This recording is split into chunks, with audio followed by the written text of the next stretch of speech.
«Ήρθες να αγοράσεις φορτηγό». Ο εκατομμυριούχος γέλασε χλευαστικά. «Αυτά εδώ κοστίζουν περισσότερο από ολόκληρο το συνεργείο σου». Η Λαρίσα σκούπισε τα γεμάτα γράσο χέρια της, τον κοίταξε στα μάτια και απάντησε «Το ξέρω και θέλω 50». Η σιωπή που ακολούθησε έκανε ακόμα και τον άνεμο να σταματήσει. Κανείς εκεί δεν φανταζόταν ποια πραγματικά ήταν, ούτε τι επρόκειτο να συμβεί σε εκείνη τη δημοπρασία. Φίλε μου, αν αυτή η ιστορία σου κίνησε την περιέργεια, κάνε εγγραφή τώρα στο κανάλι. Και πες μου στα σχόλια από ποιο μέρος της Ελλάδας παρακολουθείς αυτή την ιστορία. Αφήστε με να σας πω μια ιστορία που με συγκινεί ακόμα κάθε φορά που τη θυμάμαι. Είναι για μια κοπέλα που πολλοί υποτίμησαν, αλλά που έκρυβε ένα μυστικό που κανείς δεν φανταζόταν. Προσέξτε, γιατί αυτό που θα ακούσετε είναι από εκείνες τις ιστορίες που δεν ξεχνιούνται. Η Λαρίσα Μακρύ ήταν μόλις 24 ετών εκείνο το πρωινό της Τρίτης, 15 Απριλίου 2025. Ο ήλιος έκαιγε ήδη δυνατά όταν πάρκαρε το λευκό της Toyota Hilux, μοντέλο 2018, στην τεράστια αυλή της αντιπροσωπείας Mercedes-Benz στον Ασπρόπυργο, στην Αττική. Το μέρος ήταν γεμάτο κίνηση, γεμάτο άντρες με κοστούμια και γραβάτες, που κυκλοφορούσαν ανάμεσα σε γυαλιστερά φορτηγά, όλοι εκεί για τη μεγαλύτερη δημοπρασία βαρέων οχημάτων του εξαμήνου. 120 φορτηγά Mercedes-Benz Actros Euro 6, ημιμεταχειρισμένα, το καθένα με αξία 100.000 ευρώ. Μια περιουσία σε τροχούς. Η Λαρίσα κατέβηκε από το αγροτικό, φορώντας την μπλε φόρμα μηχανικού, την ίδια που φορούσε κάθε μέρα στο συνεργείο. Το ύφασμα ήταν καθαρό, αλλά οι παλιοί λεκέδες από γράσο δεν έβγαιναν πια. Μόνιμα σημάδια χρόνων δουλειάς με κινητήρες. Στο αριστερό στήθος, κεντυμένο με λευκή κλωστή, έγραφε Μακρύ. Έδεσε τα καστανά της μαλλιά σε μια απλή αλογοουρά, φόρεσε τα μαύρα της All Star μισοφθαρμένα αλλά άνετα και πήρε την εργαλειοθήκη της από το πίσω κάθισμα. Ναι, εργαλεία. Γιατί η Λαρίσα δεν πήγαινε απλώς να κοιτάξει εκείνα τα φορτηγά, πήγαινε να τα εξετάσει πραγματικά. Καθώς περπατούσε ανάμεσα στα παραταγμένα άκτρος, η Λαρίσα ένιωθε τη χαρακτηριστική μυρωδιά του καινούριου ελαστικού ανακατεμένη με τη μεταλλική μυρωδιά του συνεργείου. Αυτή η μυρωδιά της έφερνε πάντα γαλήνη, από μικρή, από τότε που ταξίδευε στην καμπίνα του φορτηγού του πατέρα της στους δρόμους της Ελλάδας. Αυτή η μυρωδιά σήμαινε τίμια δουλειά, αξιοπρέπεια, ζωή. Ο πατέρας της, ο Βαγγέλης Μακρύς, ήταν φορτηγατζής για 26 χρόνια.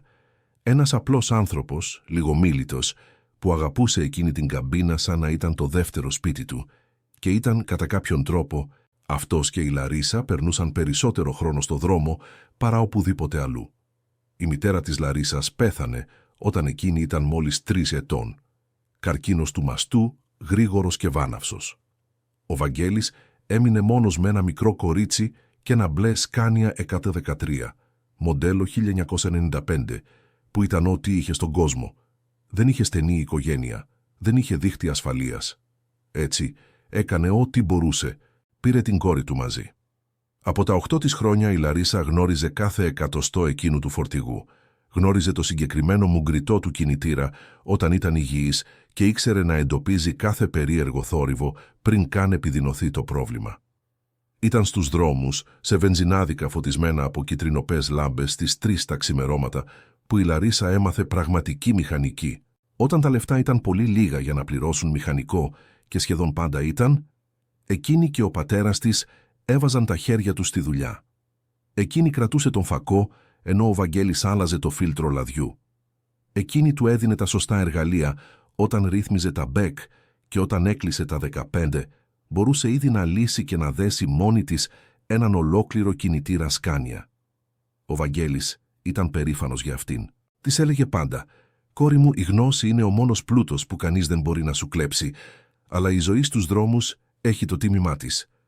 Πριν από 6 χρόνια, μια βροχερή νύχτα του Ιουνίου, στην Εθνική Οδό Αθηνών Θεσσαλονίκης, ο Βαγγέλης έχασε τον έλεγχο του Σκάνια σε μια στροφή. Το φορτηγό ανατράπηκε, εκείνος δεν επέζησε. Η Λαρίσα ήταν 18 ετών, μόλις είχε τελειώσει το λύκειο σε ένα δημόσιο σχολείο στον Ασπρόπυργο και ξαφνικά βρέθηκε εντελώς μόνη στον κόσμο, χωρίς μάνα, χωρίς πατέρα, χωρίς οικογένεια. Είχε μόνο το παλιό φορτηγό που είχε τσαλακωθεί, αλλά τσουλούσε ακόμα και 800 ευρώ στον τραπεζικό λογαριασμό.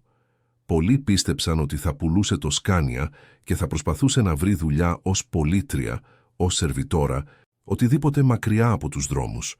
Αλλά η Λαρίσα είχε κάτι να βράζει μέσα στο στήθος της. Ήταν ένα μείγμα πόνου, νοσταλγίας και αποφασιστικότητας. Δεν θα πετούσε όλα όσα της είχε μάθει ο πατέρας της. Πήρε το επαγγελματικό δίπλωμα και επισκέβασε το φορτηγό με τα ίδια της τα χέρια, χρησιμοποιώντας ανταλλακτικά από μάντρες, και ανέλαβε τα ίδια δρομολόγια που έκανε ο πατέρας της. Αθήνα, Θεσσαλονίκη. Θεσσαλονίκη, Πάτρα, Πάτρα, Αθήνα.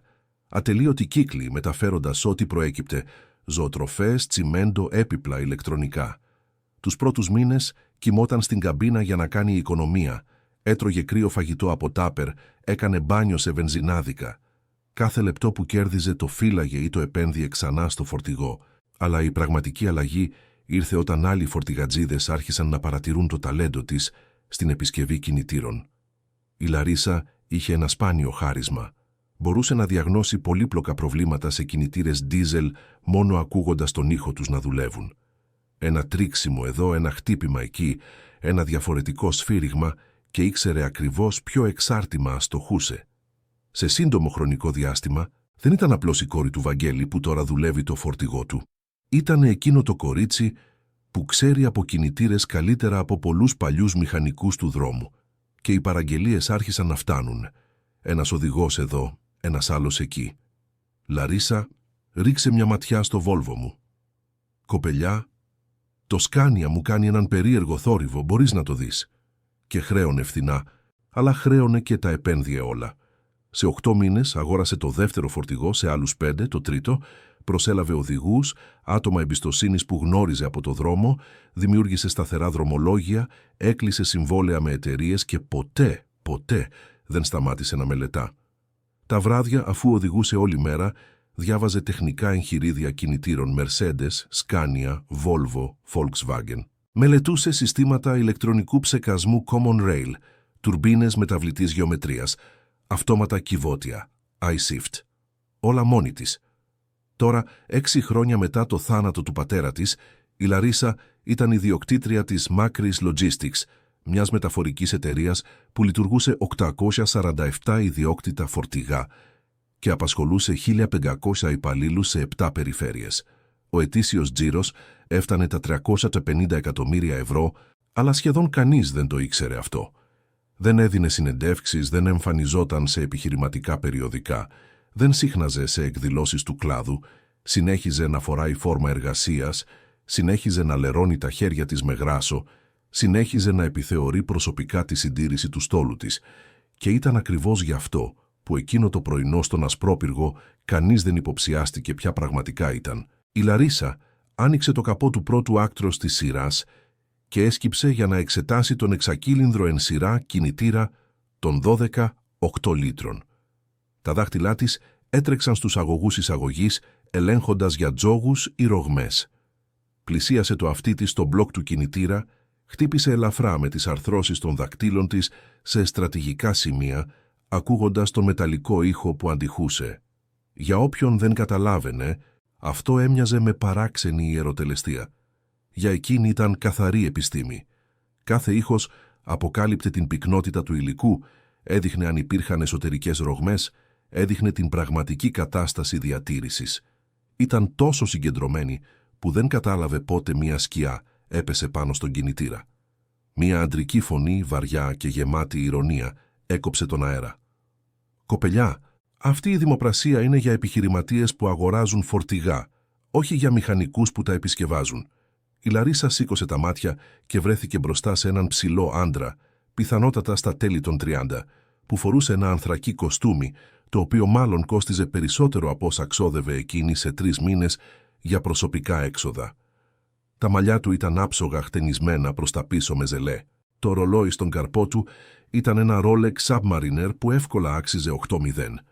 Και το χαμόγελο στο πρόσωπό του ήταν από εκείνα που δεν έφταναν ποτέ στα μάτια.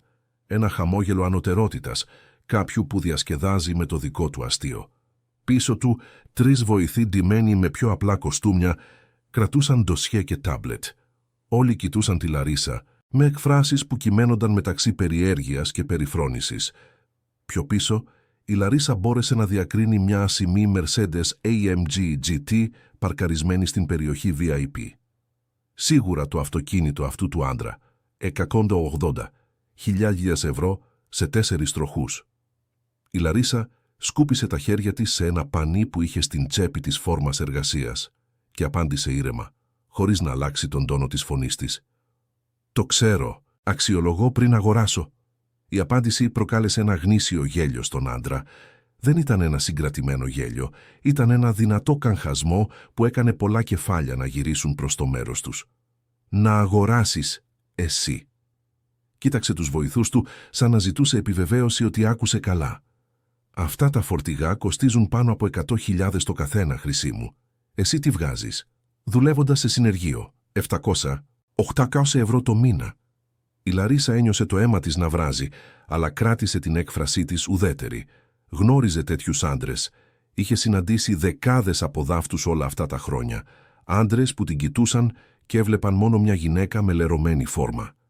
Ποτέ την επιχειρηματία που υπέγραφε συμβόλαια εκατομμυρίων. Θα μπορούσε να του έχει δώσει μια πληρωμένη απάντηση, θα μπορούσε να είχε βάλει αυτόν τον άντρα στη θέση του με 2 κουβέντες, αλλά δεν ήταν ακόμα η ώρα. «Έτσι», είπε απλά. «Δεν δουλεύω σε συνεργείο τρίτων, δουλεύω στο δικό μου». Ο άντρας το βρήκε ακόμα πιο αστείο. Γύρισε σε έναν από τους βοηθούς και μίλησε δυνατά, θέλοντας να ακούσουν κι άλλοι. «Κώστα, το ακούς αυτό. Η κοπέλα έχει δικό της συνεργείο και ήρθε να αγοράσει φορτηγό Mercedes στη δημοπρασία». Έστρεψε ξανά την προσοχή του στη Λαρίσα με εκείνο το συγκαταβατικό χαμόγελο που τόσο μισούσε. «Κοίτα, κοριτσάκι μου, άσε με να σου δώσω μια συμβουλή. Αυτά τα φορτηγά εδώ δεν είναι παιχνίδια. Είναι μηχανήματα των 100.000 ευρώ, η αφρόκρεμα. Εσύ θα είσαι συνηθισμένη να φτιάχνεις κανένα παλιό Σκάνια, τίποτα σαράβαλα. Αλλά αυτό εδώ είναι Mercedes-Benz, είναι γερμανική τεχνολογία, είναι Euro 6, είναι ψεκασμός Common Rail τελευταίας γενιάς, δεν είναι ο κόσμος σου». Η Λαρίσα έκλεισε το καπό του άκτρος προσεκτικά, χωρίς να κάνει θόρυβο, και κοίταξε τον άντρα κατευθείαν στα μάτια. Είχε αναπτύξει αυτή την ικανότητα όλα αυτά τα χρόνια να κοιτάζει στα μάτια όποιον την υποτιμούσε και να μην παίρνει το βλέμμα της. Να μην δείχνει ποτέ αδυναμία, να μην χαμηλώνει ποτέ το κεφάλι. «Ο κύριος γνωρίζει τι είναι ένα σύστημα Common Rail τρίτης γενιάς?» ρώτησε με σταθερή φωνή. Ο άντρας ανοιγόκλεισε τα μάτια του σαφώς, μην περιμένοντας την ερώτηση. «Φυσικά και ξέρω», απάντησε μηχανικά, αλλά ο δισταγμός στη φωνή του πρόδωσε το ψέμα. «Τότε, εξηγήστε μου τη διαφορά μεταξύ της πίεσης ψεκασμού ενός συστήματος Common Rail στα 1800 μπαρ και ενός στα 2500 μπαρ και πώς αυτό επηρεάζει την κατανάλωση καυσίμου και τις εκπομπές NOx». Σιωπή. Ο άντρας άνοιξε το στόμα του, το έκλεισε, κοίταξε τους βοηθούς του, σαν κάποιος από αυτούς να μπορούσε να τον σώσει. Κανείς τους δεν είχε απάντηση. Κοκκίνησε και η Λαρίσα κατάλαβε ότι είχε πετύχει διάνα. Αλλά αντί να παραδεχτεί την άγνοιά του, έκανε αυτό που κάνουν πάντα τέτοιοι άντρες. Επιτέθηκε. «Άκου εδώ, μικρή μου. Δεν χρειάζεται να ξέρω τις τεχνικές λεπτομέρειες. Γι' αυτό έχω μηχανικούς. Εγώ είμαι επιχειρηματίας. Εγώ ασχολούμαι με τη διαχείριση, με τα συμβόλαια, με τα χοντρά λεφτά. Εσύ μπορεί να ξέρεις να αλλάζεις λάδια και να σφίγγεις βίδες, αλλά στοιχηματίζω ότι δεν ξέρεις καν τι είναι οι ταμιακές ροές». Μια μικρή ομάδα άρχισε να σχηματίζεται γύρω τους. Άλλοι συμμετέχοντες στη δημοπρασία, που προσελκύστηκαν από τη δυνατή φωνή του άντρα, πλησίαζαν για να δουν τι συνέβαινε. Η Λαρίσα αναγνώρισε μερικά πρόσωπα. Ιδιοκτήτες μεσαίων μεταφορικών εταιριών από την Αττική και τη Θεσσαλονίκη. Άτομα που είχε δει σε εκδηλώσεις του κλάδου, αλλά που ποτέ δεν τις είχαν δώσει σημασία, επειδή λοιπόν ήταν πάντα με τη φόρμα, πάντα ανακατεμένοι με τους μηχανικούς και τους οδηγούς. Ένας από τους βοηθούς του άντρα με το κοστούμι, ένας νεότερος με γυαλιά, σχολίασε αρκετά δυνατά, ώστε να ακούσουν όλοι. «Αφεντικό, μάλλον είναι εδώ προσπαθώντας να βρει καμιά δουλειά μετά τη δημοπρασία, πάντα χρειάζεται συντήρηση στα φορτηγά πριν βγουν στο δρόμο». Το αφεντικό χτύπησε παλαμάκια, σαν να του ήρθε μια σπουδαία ιδέα. «Ακριβώς. Κοίτα, Χρυσή μου, αφού αγοράσω τα φορτηγά μου εδώ, ίσως χρειαστώ κάποιον να τους κάνει έναν βασικό έλεγχο. Μπορώ να σε προσλάβω. Πληρώνω καλά, για να δούμε».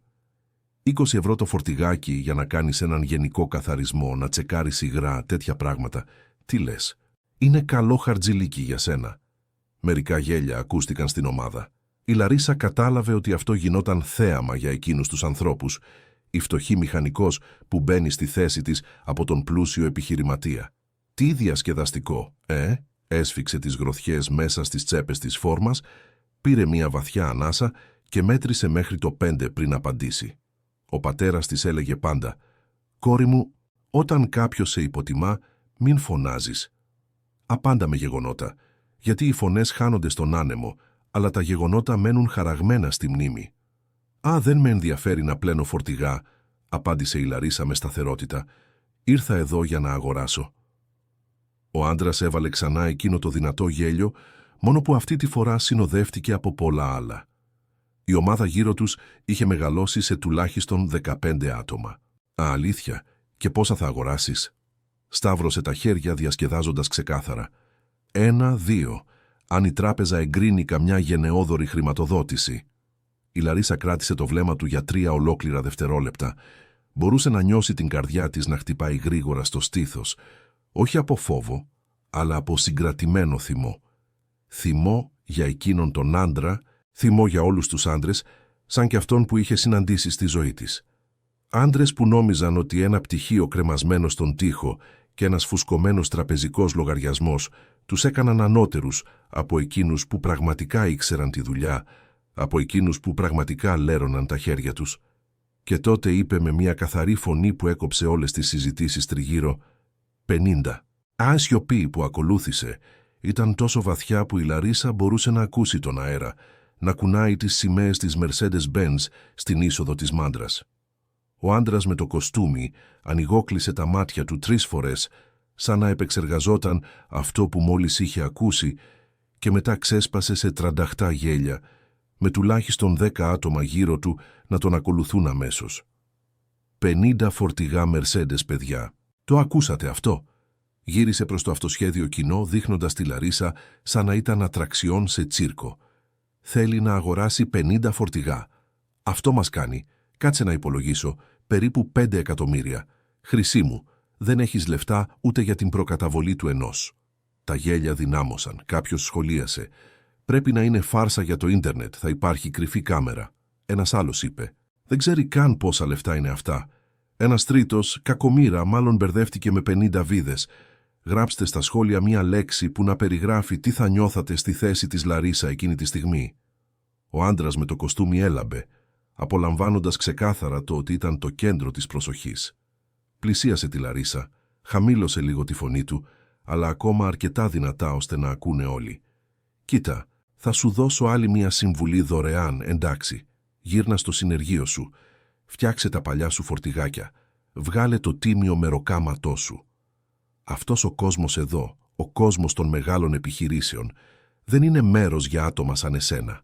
Εδώ μόνο θα εξευτελιστείς. Και δεν θέλω να δω μια κοπέλα τόσο νέα να ντροπιάζεται όταν δεν θα μπορεί να πληρώσει την προσφορά που έκανε». Η Λαρίσα πήρε μια βαθιά ανάσα.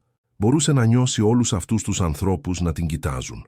Μπορούσε να νιώσει το βάρος της κριτικής, της περιφρόνησης, της απόλυτης βεβαιότητας που είχαν ότι δεν ήταν τίποτα παραπάνω από μια φτωχή, ονειροπόλα μηχανικός που δεν ήξερε τη θέση της στον κόσμο.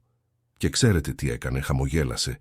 Ένα μικρό ήρεμο χαμόγελο από εκείνα που κρύβουν ένα μυστικό που κανείς άλλος δεν ξέρει.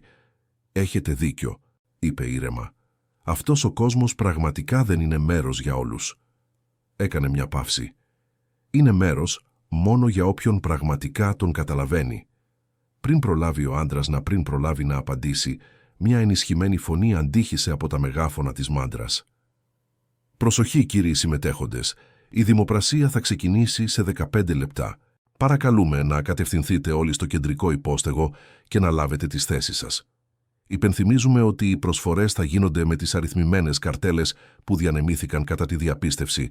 Καλή τύχη σε όλους».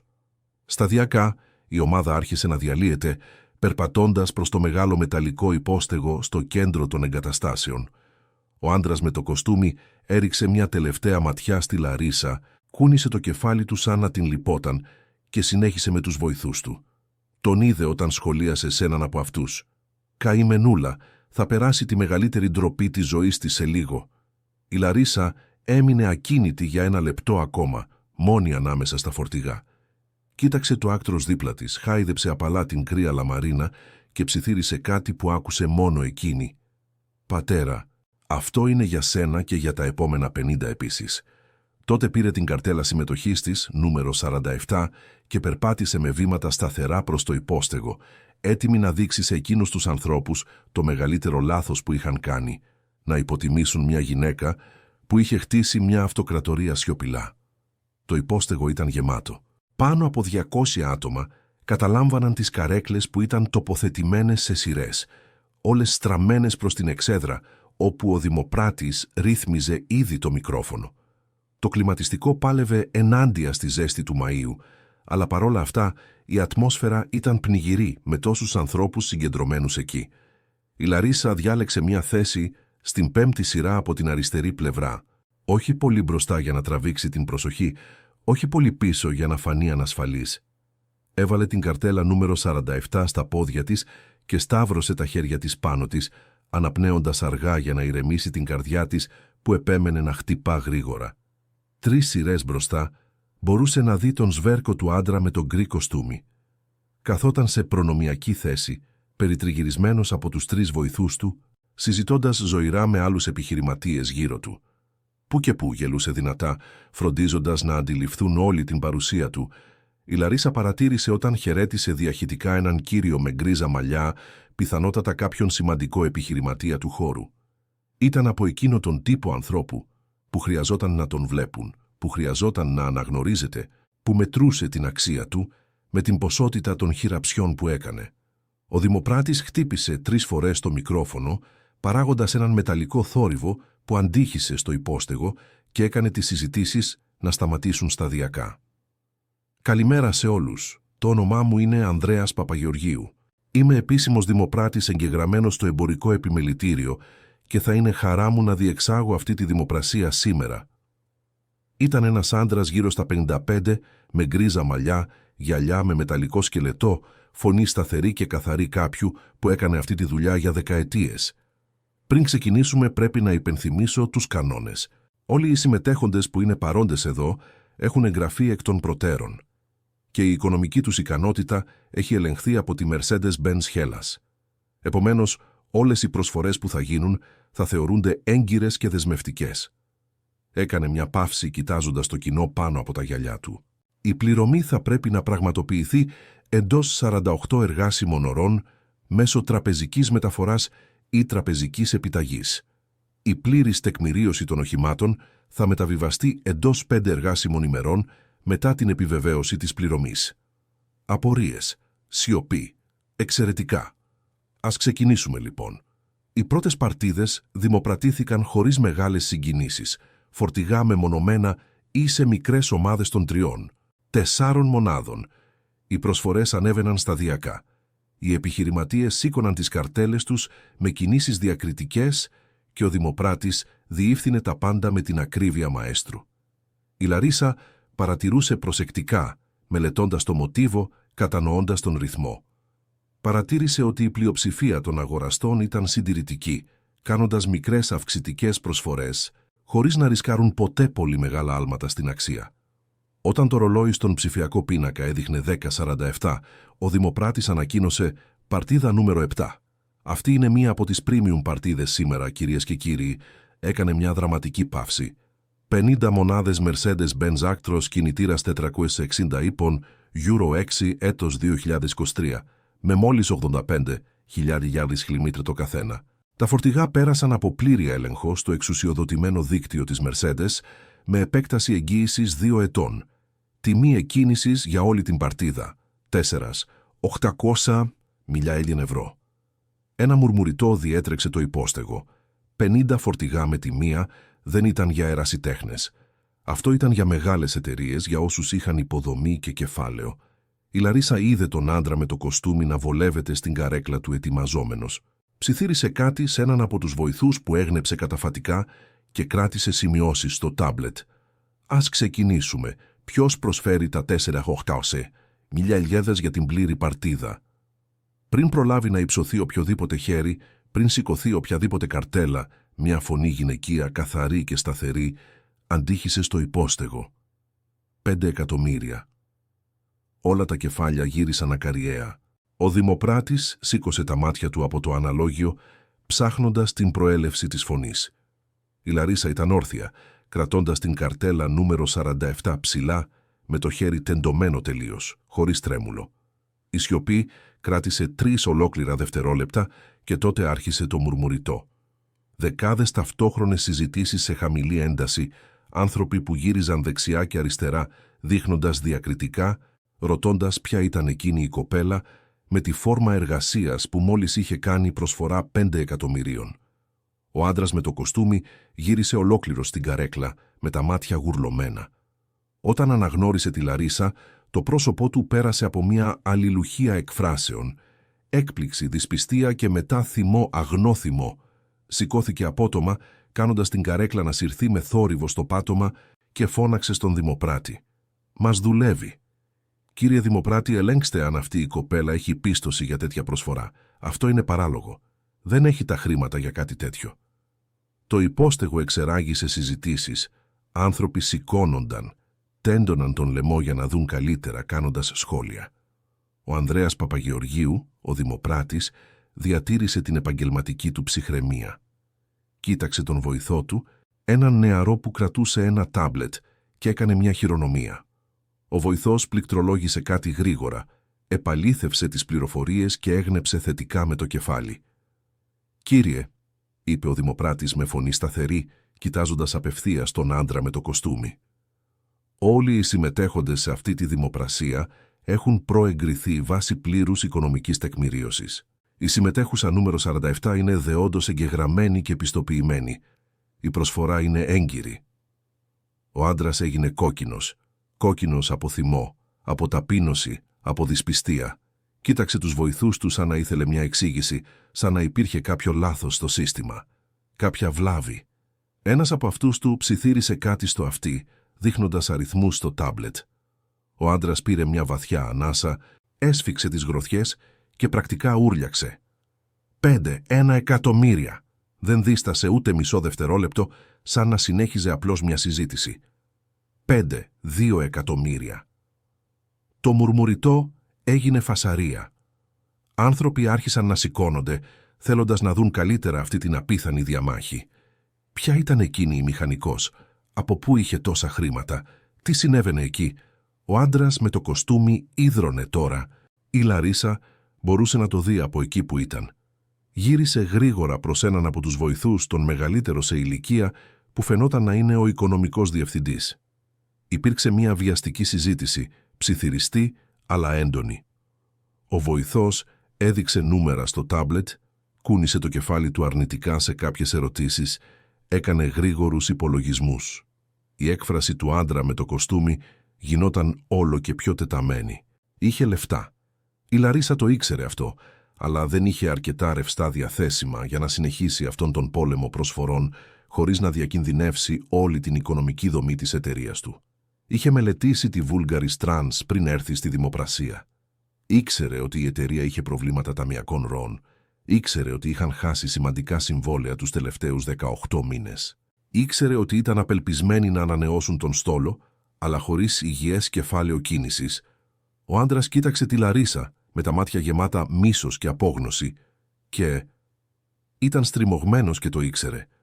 Όμως ο εγωισμός, αυτός ο τεράστιος εγωισμός που κουβαλούν τέτοιοι άντρες σαν πανοπλία, δεν τον άφηνε να τα παρατήσει. Όχι μπροστά σε όλο αυτόν τον κόσμο. Όχι αφού είχε εξευτελίσει την κοπέλα δημόσια στην αυλή πριν από μισή ώρα. 5, 2 εκατομμύρια, φώναξε με τη φωνή του να τρέμει ελαφρώς. Η Λαρίσα κράτησε την πινακίδα της ψηλά και είπε με μια ηρεμία που ερχόταν σε πλήρη αντίθεση με την απόγνωσή του.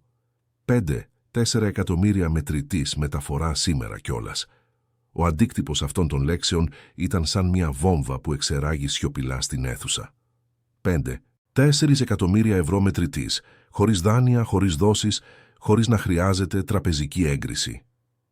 Ο Δημοπράτης σήκωσε τα φρύδια του, ειλικρινά εντυπωσιασμένος.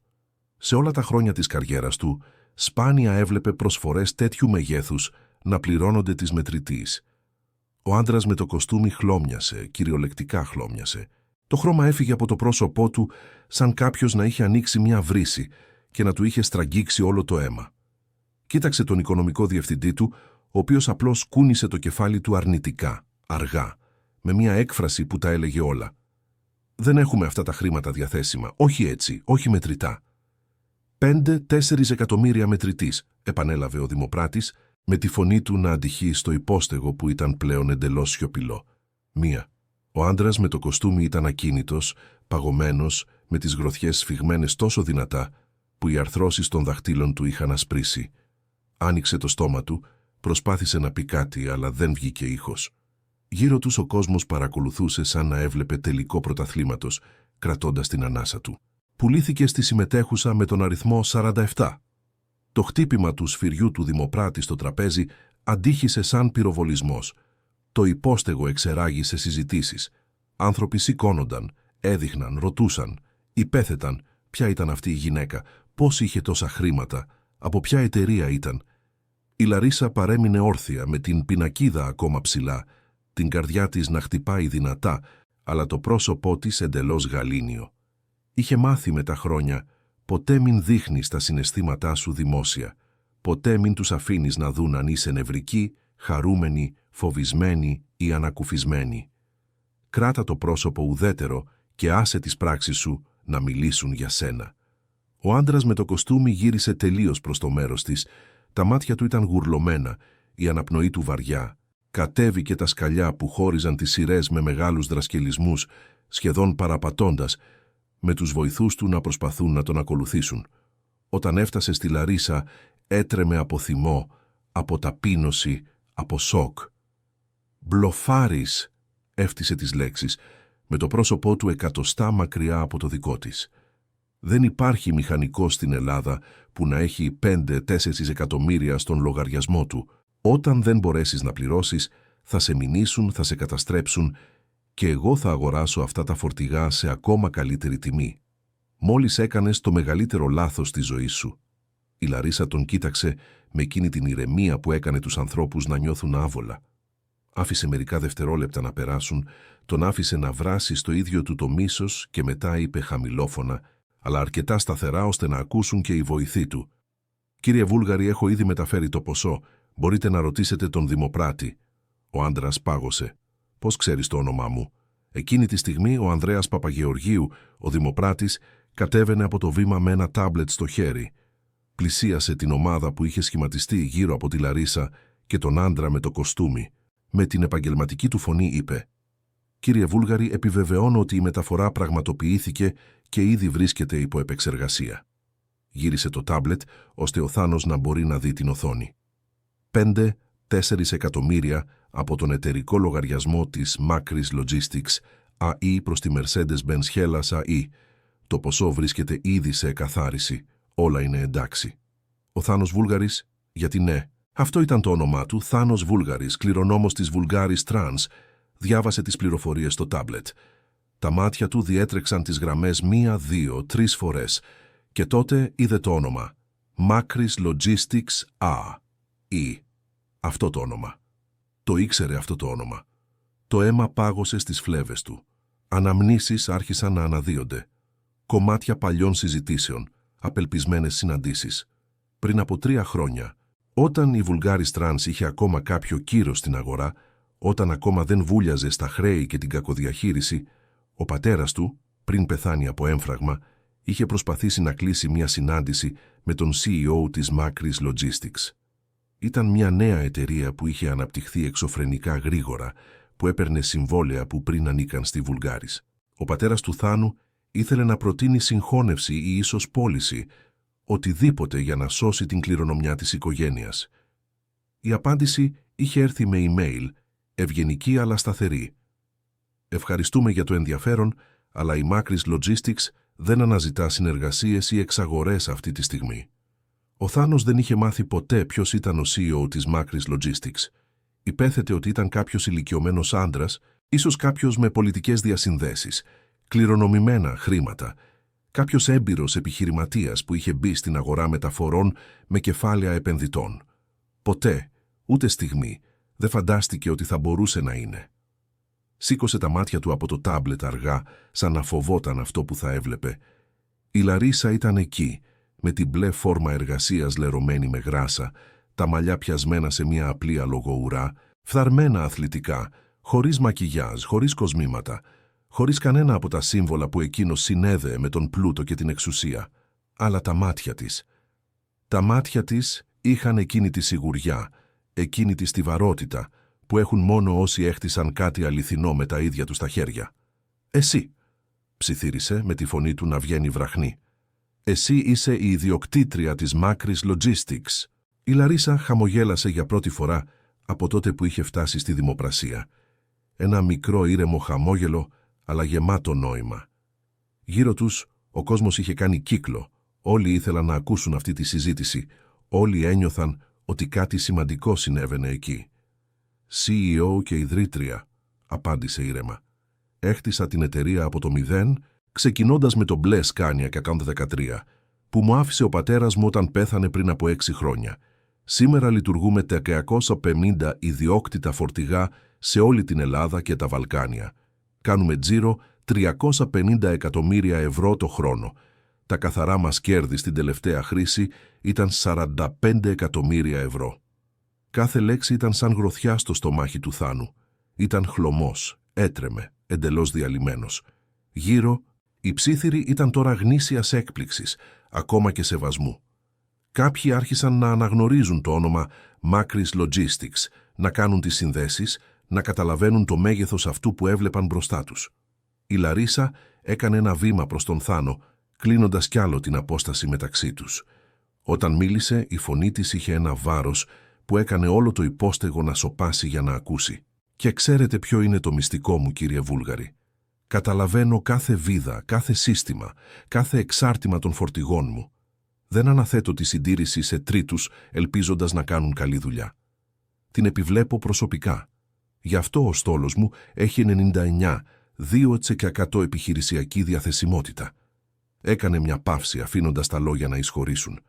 «Ενώ ο δικός σας, κύριε Βούλγαρη, έχει μόλις 64%. Το ξέρω αυτό γιατί απορρίψαμε 3 προτάσεις συγχώνευσης ή εξαγοράς της Vulgaris Trans τα τελευταία 2 χρόνια. Η εταιρεία σας είναι χρεοκοπημένη επειδή εσείς αντιμετωπίζετε τα φορτηγά σας σαν νούμερα σε ένα λογιστικό φύλλο και τους μηχανικούς σας σαν αναλώσιμο εργατικό δυναμικό.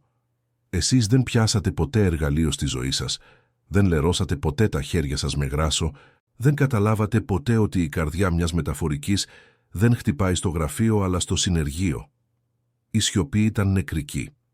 Ο Θάνος Βούλγαρης, ο άντρας που είχε ταπεινώσει τη Λαρίσα δημόσια πριν από μισή ώρα, ήταν εντελώς κατεστραμμένος.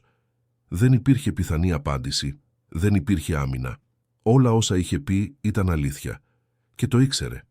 Το χειρότερο, όλοι εκεί τώρα το ήξεραν επίσης. Ο Θάνος Βούλγαρης είχε παγώσει εκεί, όρθιος στη μέση του υπόστεγου, περιτριγυρισμένος από περισσότερους από 200 ανθρώπους που είχαν γίνει μάρτυρες του πλήρους εξευτελισμού του. Άνοιξε το στόμα του, προσπάθησε να σχηματίσει λέξεις, αλλά δεν βγήκε τίποτα.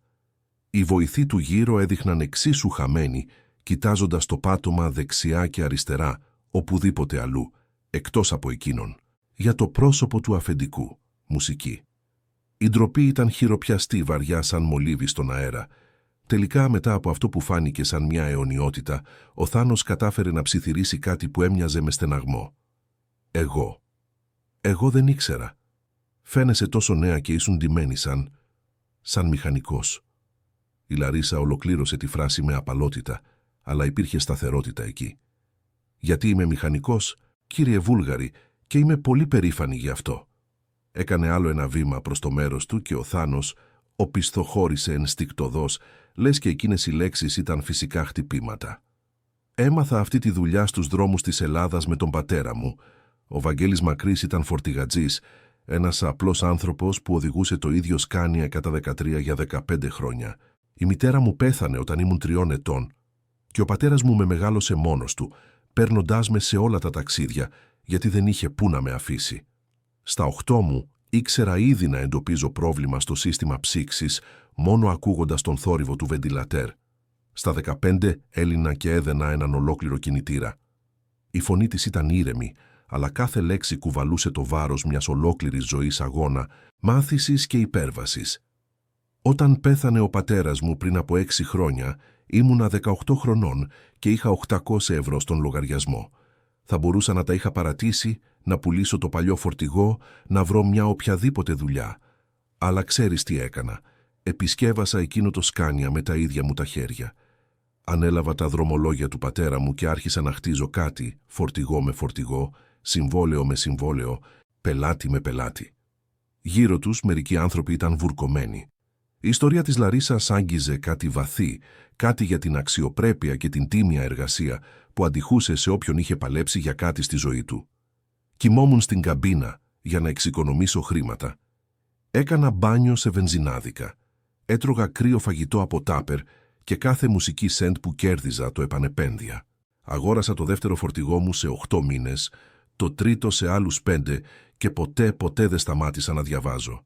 Τα βράδια, αφού οδηγούσα 12-14 ώρες, διάβαζα τεχνικά εγχειρίδια κινητήρων, μελετούσα συστήματα ηλεκτρονικού ψεκασμού, μουσική τουρμπίνες, αυτόματα κυβότια, όλα μόνη μου. Έκανε μια παύση κοιτάζοντας κατευθείαν στα μάτια τον Θάνο. Γι' αυτό ξέρω τη διαφορά ανάμεσα σε ένα σύστημα Common Rail 1800 μπαρ και ένα 2500 μπαρ, κύριε Βούλγαρη. Γι' αυτό ξέρω ακριβώς τι συμβαίνει μέσα σε έναν κινητήρα, μόνο ακούγοντάς τον να δουλεύει. Γι' αυτό η εταιρεία μου αξίζει όσο αξίζει, επειδή ξέρω τη δουλειά πραγματικά, όχι μόνο τις οικονομικές αναφορές που φτάνουν στο γραφείο μου.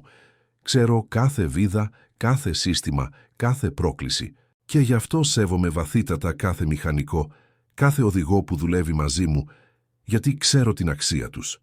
Ξέρω ότι χωρίς αυτούς δεν θα ήμουν τίποτα. Ο Θάνος κατάφερε τελικά να μιλήσει. Η φωνή του έβγαινε αδύναμη, σπασμένη. Εγώ ζητώ συγγνώμη. Δεν είχα το δικαίωμα να σου μιλήσω με αυτόν τον τρόπο. Ήμουν αλαζόνας, ήμουν προκατηλημένος, εγώ. Δεν κατάφερε να συνεχίσει. Δάκρυα άρχισαν να κυλούν στο πρόσωπό του και δεν έκανε καμία προσπάθεια να τα κρύψει. Εκεί στεκόταν ένας άντρας εντελώς μουσική κομματιασμένος, αντιμέτωπος με τη δική του μικρότητα, με τη δική του άγνοια. Για πρώτη φορά στη ζωή του, ίσως ο Θάνος Βούλγαρης ένιωθε το πραγματικό βάρος της ταπεινότητας. Η Λαρίσα θα μπορούσε να τον είχε αφήσει εκεί κατεστραμμένο, μουσική ταπεινωμένο μπροστά σε όλους. Θα ήταν δικαιοσύνη, έτσι δεν είναι? Μουσική, μετά από όλα όσα είχε πει, από το πώς είχε προσπαθήσει να την μειώσει δημόσια, είχε κάθε δικαίωμα να του γυρίσει την πλάτη και να τον αφήσει να βυθιστεί στην ντροπή του. Αλλά καθώς κοιτούσε εκείνον τον άντρα να κλαίει, δεν είδε μόνο τον αλαζόνα επιχειρηματία που την είχε υποτιμήσει. Είδε τον γιο κάποιου, τον εγγονό κάποιου που είχε χτίσει κάτι με τίμια δουλειά και που τώρα ήταν χαμένος, πνιγμένος σε προνόμια που ποτέ δεν του δίδαξαν την πραγματική αξία των πραγμάτων. Και τότε η Λαρίσα έκανε κάτι που κανείς δεν περίμενε. «Κύριε Βούλγαρη», είπε απαλά, «περιμένετε». Ο Θάνος είχε αρχίσει να γυρίζει για να φύγει, για να δραπετεύσει από εκεί, πριν η ταπείνωση γίνει ακόμα χειρότερη. Σταμάτησε, αλλά δεν άντεξε να την κοιτάξει. «Αγόρασα 50 φορτηγά σήμερα», συνέχισε η Λαρίσα, «αλλά στην πραγματικότητα χρειάζομαι μόνο 35 για την επέκταση που σχεδιάζω στη Βόρεια Ελλάδα. Θέλω να κάνω μια πρόταση στον κύριο». Τώρα ο Θάνος γύρισε μπερδεμένος, με τα μάτια κόκκινα από το κλάμα. «Μια πρόταση. Θα πουλήσω 15 από αυτά τα φορτηγά στην Βούλγαρη Trans στην τιμή κόστους 100.000 ευρώ το καθένα, δηλαδή ένα 5 εκατομμύριο συνολικά. Μπορείτε να πληρώσετε σε 36 άτοκες δόσεις». Μουσική. Το μουρμητό διέτρεξε ξανά το υπόστεγο. Οι άνθρωποι δεν πίστευαν αυτό που άκουγαν. Μετά απ' όλα, του πρόσφερε βοήθεια. Ο Θάνος φαινόταν εξίσου σοκαρισμένος. «Γιατί?» κατάφερε να ρωτήσει. «Γιατί θα το έκανες αυτό?» Η Λαρίσα πήρε μια βαθιά ανάσα πριν απαντήσει και όταν μίλησε, υπήρχε γνήσια συγκίνηση στη φωνή της. «Γιατί ο παππούς σας, ο Ιωσήφ Βούλγαρης, ίδρυσε την Βούλγαρη Trans το 1974 με ένα μοναδικό φορτηγό Mercedes L213, μουσική και πολλή δουλειά. Ο πατέρας μου Είπε την ιστορία του μια φορά σε ένα μακρινό ταξίδι από την Αθήνα στη Θεσσαλονίκη. Μου είπε ότι ο Ιωσήφ Βούλγαρης ήταν ένας από τους πρωτοπόρους φορτηγατζίδες της παλιάς Εθνικής Οδού, ότι βοήθησε να χτιστούν οι εμπορικοί δρόμοι που σήμερα κρατούν την Ελλάδα σε λειτουργία. Άνδρες σαν αυτόν και σαν τον μουσική πατέρα μου έστρωσαν αυτή τη χώρα με ιδρώτα και αξιοπρέπεια. Έκανε ένα βήμα προς τον θάνο.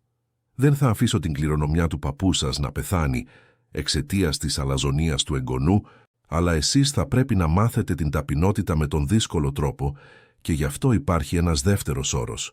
«Ποιος?» ρώτησε ο Θάνος με τη φωνή να τρέμει ακόμα. «Εσείς προσωπικά θα δουλέψετε 3 μήνες στο συνεργείο συντήρησης της Macris Logistics. Θα μάθετε βασική μηχανική κινητήρων diesel. Θα αλλάζετε λάδια, θα ελέγχετε φρένα, θα λερώσετε τα χέρια σας με γράσο, πραγματικά. Θα καταλάβετε τι πραγματικά κρατάει μια μεταφορική σε λειτουργία. Και μόνο μετά από αυτούς τους 3 μήνες, αφού καταλάβετε την αξία του κάθε ατόμου που εργάζεται στην εταιρεία σας, τότε ναι, θα εγκρίνω την πώληση των φορτηγών». Η σιωπή στο υπόστεγο ήταν απόλυτη. Κανείς δεν κούνησε ούτε μη, όλοι περίμεναν την απάντηση του Θάνου. Έμεινε ακίνητος εκεί επεξεργαζόμενος αυτό που μόλις είχε ακούσει. 3 μήνες δουλειάς ως μηχανικός. Αυτός που είχε MBA, που είχε μια εταιρεία στο όνομά του, που οδηγούσε μια Mercedes AMG αξίας σχεδόν 180.000 ευρώ. Η πρώτη ενστικτώδης αντίδραση ήταν αγανάκτηση. Πώς τολμούσε να προτείνει κάτι τέτοιο, αλλά τότε κοίταξε γύρω του, είδε τα πρόσωπα των ανθρώπων που είχαν παρακολουθήσει τα πάντα, είδε την έκφραση στα πρόσωπα των δικών του βοηθών, ένα μείγμα ελπίδας και φόβου για το μέλλον της εταιρείας. Και τότε κοίταξε ξανά τη Λαρίσα, εκείνη την 24χρονη κοπέλα που είχε χτίσει μια αυτοκρατορία από το 0, που είχε μετατρέψει 800 ευρώ σε 350 εκατομμύρια ετήσιο τζίρο, που τα είχε κάνει όλα αυτά χωρίς ποτέ να χάσει την ταπεινότητα, χωρίς ποτέ να ξεχάσει από πού προήλθε. Και για πρώτη φορά εδώ και πολύ καιρό, ο Θάνος Βούλγαρης είχε μια στιγμή απόλυτης διάβγειας. Συνειδητοποίησε ότι δεν ήξερε τίποτα απολύτως. Είχε ένα πτυχίο κρεμασμένο στον τοίχο, αλλά δεν είχε πραγματική γνώση. Είχε κληρονομήσει μια εταιρεία, αλλά δεν είχε χτίσει τίποτα. Είχε κρίνει ανθρώπους από την εμφάνιση, αλλά δεν είχε την παραμικρή ιδέα για την πραγματική τους αξία. «Δέχομαι», είπε, με τη φωνή σταθερή για πρώτη φορά από τότε που η Λαρίσα είχε αποκαλύψει ποια ήταν. «Δέχομαι να δουλέψω στο συνεργείο σου, δέχομαι να μάθω και δέχομαι ότι πρέπει να αλλάξω εντελώς αν θέλω να σώσω την εταιρεία του παππού μου». Η Λαρίσα άπλωσε το χέρι. Ο Θάνος την κοίταξε, εκείνο το μικρό χέρι σημαδεμένο από κάλους ετών, που κρατούσε εργαλεία με γράσο ακόμα κάτω από τα νύχια, παρόλο που τα είχε καθαρίσει πριν τη δημοπρασία. Και έσφιξε εκείνο το χέρι με σεβασμό, με ευγνωμοσύνη, με την ταπεινότητα κάποιου που τελικά κατάλαβε το πιο σημαντικό μάθημα της ζωής. Η αξία ενός ανθρώπου δεν βρίσκεται στο κοστούμι που φοράει ή στο αυτοκίνητο που οδηγεί, αλλά στη γνώση που έχει, στη δουλειά που κάνει και στην αξιοπρέπεια με την οποία φέρεται στους άλλους. Δευτέρα, 7 το πρωί, είπε η Λαρίσα, στο κεντρικό συνεργείο της Macris Logistics στον Ασπρόπυργο. Στον Ασπρόπυργο, φόρεσε ρούχα που δεν σε πειράζει να λερώσεις. Και κύριε Βούλγαρη, ετοιμάσου για πραγματική δουλειά. 18 μήνες αργότερα, ένα πρωινό του Οκτωβρίου του 2026, ο ουρανός ήταν καθαρός και γαλανός πάνω από τη Σύνδο στη Θεσσαλονίκη. Ο ήλιος έκαιγε ήδη από τις 9 το πρωί, κάτι συνηθισμένο για το γεδουροκαλόκαιρο της Βόρειας Ελλάδας, αλλά ένα ελαφρύ αεράκι από το θερμαϊκό έκανε την ατμόσφαιρα πιο ευχάριστη. Στην βιομηχανική περιοχή, λίγα χιλιόμετρα από το κέντρο της συμπρωτεύουσας, συνέβαινε κάτι ιστορικό για την Macris Logistics. Τα εγγένεια του νέου περιφερειακού κέντρου διανομής ήταν η μεγαλύτερη επένδυση που είχε κάνει η Λαρίσα μέχρι εκείνη τη στιγμή. 15 εκατομμύρια ευρώ σε υποδομές, τεχνολογία και προσλήψεις. Το συγκρότημα καταλάμβανε μια έκταση 120 στρεμμάτων και περιλάμβανε συνεργείο τελευταίας τεχνολογίας, χώρο στάθμευσης για 180 φορτηγά, διοικητικό κέντρο, ακόμα και καταλύματα για τους οδηγούς που χρειαζόταν να διανυκτερεύσουν ανάμεσα στα δρομολόγια. Εκείνη η επιχείρηση θα απασχολούσε 450 άτομα άμεσα. Μηχανικούς, οδηγούς, διοικητικούς, προσωπικό logistics και εδραίωνε την παρουσία της Makris Logistics σε όλη τη Βόρεια Ελλάδα και τα Βαλκάνια. Η Λαρίσα βρισκόταν στην εξέδρα που είχε στηθεί μπροστά από το διοικητικό κτίριο, δίπλα σε τοπικούς φορείς, εκπροσώπους του κλάδου των μεταφορών και όλη την ομάδα διοίκησής της. Φορούσε ένα απλό μπλε σκούρο κοστούμι, αλλά στην τσέπη του παντελονιού της κουβαλούσε πάντα μία μικρή πένσα, μια συνήθεια που δεν έχασε ποτέ. Ένα σύμβολο ότι όσο κι αν μεγάλωνε η εταιρεία, εκείνη δεν θα απομακρυνόταν ποτέ από τη μηχανική που την έφερε ως εκεί. Αλλά αυτό που τραβούσε την προσοχή σε εκείνη την εξέδρα δεν ήταν η Λαρίσα, ήταν ο άντρας δίπλα της. Ο Θάνος Βούλγαρης, τώρα στα 41 του, ήταν αγνώριστος σε σύγκριση με εκείνον τον αλαζόνα επιχειρηματία της δημοπρασίας. Είχε πουλήσει τη Mercedes AMG μήνες πριν και είχε αγοράσει ένα αγροτικό Mitsubishi L200, απλό, λευκό, του τύπου που βλέπεις σε εργοτάξια και συνεργεία. Φορούσε πουκάμισο χωρίς γραβάτα και τα χέρια του, που κάποτε ήταν μαλακά και περιποιημένα, τώρα είχαν κάλους αληθινούς. Κάλους κάποιου που είχε κρατήσει κάβουρα, που είχε αλλάξει λάδια σε κινητήρες, που είχε περάσει ώρες κάτω από φορτηγά κάνοντας συντήρηση. Οι 3 μήνες που είχε θέσει η Λαρίσα ως όρο είχαν γίνει 6 και μετά ένας χρόνος. Και τώρα, ο Θάνος ήταν επισήμως ο υπεύθυνος συντήρησης του υποκαταστήματος του ασπροπύργου της Makris Logistics. Η μεταμόρφωση ήταν βαθιά, αληθινή, μόνιμη. Είχε μάθει όχι μόνο μηχανική, αλλά σεβασμό. Είχε μάθει όχι μόνο τεχνική, αλλά ταπεινότητα. Και το πιο σημαντικό, είχε μάθει ότι το να ηγείσαι δεν σημαίνει να είσαι πάνω από τους ανθρώπους, αλλά δίπλα τους, κατανοώντας τους αγώνες τους, εκτιμώντας τη δουλειά τους. Η Βούλγαρης Τρανς δεν είχε βάλει λουκέτο. Με τα 15 φορτηγά Mercedes που πούλησε η Λαρίσα, με τη συμβουλευτική διαχείριση που παρήχε η ομάδα της Makris Logistics και κυρίως με την πλήρη αλλαγή νοοτροπίας του Θάνου, η εταιρεία είχε καταφέρει να ορθοποδήσει. Δεν ήταν πια γίγαντας. Είχε μετατραπεί σε μια εξειδικευμένη περιφερειακή μεταφορική, εστιασμένη σε σύντομες διαδρομές μεταξύ Αττικής και Θεσσαλονίκης, με 45 φορτηγά και 120 υπαλλήλους. Ήταν μικρότερη, αλλά ήταν υγιής, κερδοφόρα και κυρίως σεβόταν αυτούς που πραγματικά έβγαζαν τη δουλειά. Όταν ήρθε η ώρα των ομιλιών, η Λαρίσα κάλεσε τον Θάνο στο μικρόφωνο. Εκείνος πήρε μια βαθιά ανάσα, κοίταξε τις εκατοντάδες ανθρώπους που είχαν συγκεντρωθεί εκεί, νέους υπαλλήλους, αρχές, τύπο, εμπορικούς συνεργάτες και άρχισε να μιλάει. Πριν από 1,5 χρόνο, ξεκίνησε με φωνή σταθερή αλλά συγκινημένη. Ήμουν ο πιο αλαζονικός άνθρωπος που θα μπορούσατε να φανταστείτε. Είχα ένα πτυχίο πανεπιστημίου και νόμιζα ότι αυτό με έκανε καλύτερο από τους ανθρώπους που πραγματικά ήξεραν τη δουλειά. Οδηγούσα ένα αυτοκίνητο αξίας σχεδόν 180.000 ευρώ και νόμιζα ότι το χρήμα ήταν το μέτρο της ανθρώπινης αξίας. Κοιτούσα τους μηχανικούς, τους οδηγούς, τους εργάτες και τους έβλεπα ως κατώτερους. Έκανε μια παύση. Τα μάτια του αναζητούσαν τη Λαρίσα στην εξέδρα. Και τότε γνώρισα τη Λαρίσα Μακρύ και μου έδωσε το μεγαλύτερο μάθημα ταπεινότητας της ζωής μου. Θα μπορούσε απλά να με είχε ταπεινώσει και να μου γυρίσει την πλάτη. Το άξιζα. Αλλά έκανε κάτι πολύ πιο δυνατό. Μου έδωσε μια ευκαιρία να μάθω, να αλλάξω, να γίνω καλύτερος άνθρωπος. Κάποιοι στο κοινό σκούπιζαν δάκρυα. Η ιστορία του Θάνου και της Λαρίσας είχε διαδοθεί στον κλάδο των μεταφορών τους τελευταίους μήνες. Είχε γίνει σχεδόν θρύλος. Η μηχανικός που έγινε CEO και ο αλαζόνας επιχειρηματίας που έμαθε ταπεινότητα. «Πέρασα έναν χρόνο δουλεύοντας στο συνεργείο της Makris Logistics», συνέχισε ο Θάνος. «Και ήταν ο πιο σημαντικός χρόνος της ζωής μου. Έμαθα να αλλάζω λάδια, να ελέγχω φρένα, να διαγιγνώσκω προβλήματα σε πετρελαιοκινητήρες.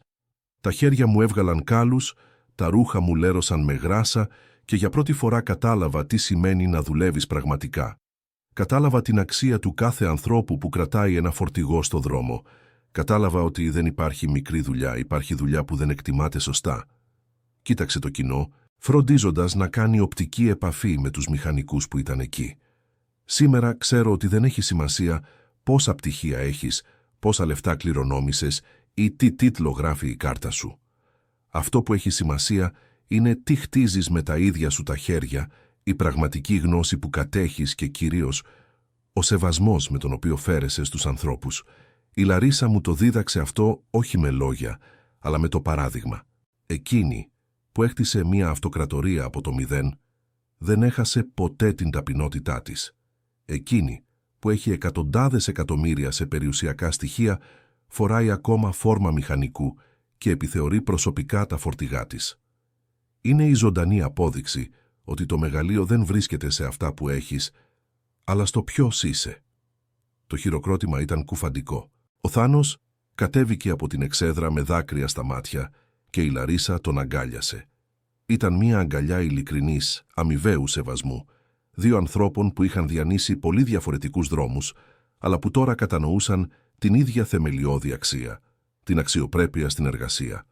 Μετά την τελετή, όταν οι επίσημοι είχαν φύγει και έμειναν μόνο οι εργαζόμενοι για το τραπέζι και το ψήσιμο, η Λαρίσα περπάτησε μέχρι το νέο συνεργείο. Η μυρωδιά του γράσου, του ελαστικού, του μετάλλου ήταν παρηγορητική σαν αγκαλιά. Χάιδεψε ένα από τα εργαλεία που κρέμονταν στον τοίχο, έναν κάβουρα 24 ιντσών, ίδιο με αυτόν που χρησιμοποιούσε ο πατέρας της στο Σκάνια 113. Και εκεί, μέσα σε εκείνη τη στιγμή σιωπής, ψιθύρισε «Τα καταφέραμε, μπαμπά, τα καταφέραμε και δεν ξεχάσαμε ποτέ από πού ήρθαμε». Έξω, ο ήλιος της Μακεδονίας έλαμπε δυνατά πάνω στα 120 φορτηγά Mercedes-Benz Actros, παρκαρισμένα, το καθένα με το λογότυπο Macris Logistics στα πλάγια. Και στην κεντρική είσοδο του συγκροτήματος, μία οριχάλκινη πλάκα είχε μία φράση που η Λαρίσα είχε διαλέξει προσωπικά. «Χτισμένο με τίμια δουλειά, συντηρημένο με αληθινή γνώση», στη μνήμη του Βαγγέλη Μακρύ και όλων των φορτηγατζίδων που ασφαλτόστρωσαν τους δρόμους της Ελλάδας με αξιοπρέπεια. Γιατί στο τέλος, αυτό είναι το θέμα. Δεν είναι για το πόσα φορτηγά έχεις ή πόσα χρήματα έχεις στο λογαριασμό σου. Είναι για το να τιμάς αυτούς που ήρθαν πριν, να εκτιμάς αυτούς που δουλεύουν δίπλα σου και να χτίζεις κάτι που να διαρκεί όχι μόνο για τα κέρδη, αλλά για τον σεβασμό και την αξιοπρέπεια με την οποία χτίστηκε.